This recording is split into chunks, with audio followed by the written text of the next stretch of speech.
கால் வீக்கத்தை நாம் அலட்சியம் செய்யக்கூடாது. சில பேர் கால் வீக்கம் உடற்சோர்வு காரணமாக வருகிறது என்று அலட்சியமாக இருப்பார்கள். ஆனால் கால் வீக்கம் வருவதற்கு முக்கியமான காரணங்கள் பல உள்ளன.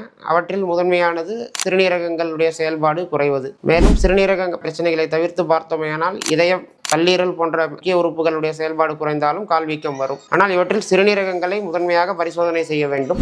சிறுநீரக செயல்பாடு நன்றாக உள்ளதா என்பதை தெரிந்து கொள்ள ரீனல் ஃபங்க்ஷன் டெஸ்ட் என்று சொல்லக்கூடிய பிளட் டெஸ்ட் மற்றும் யூரின் ரொட்டீன் என்று சொல்லக்கூடிய சிறுநீர் பரிசோதனை இவற்றை மேற்கொண்டு நாம் சிறுநீரக நலனை உறுதிப்படுத்தலாம். நமது திருவாரூர் மெடிக்கல் சென்டரில் பிளட் டெஸ்ட், யூரின் டெஸ்ட் செய்வதற்கான அதிநவீன லேபரட்டரி நம்மளிடம் உள்ளது.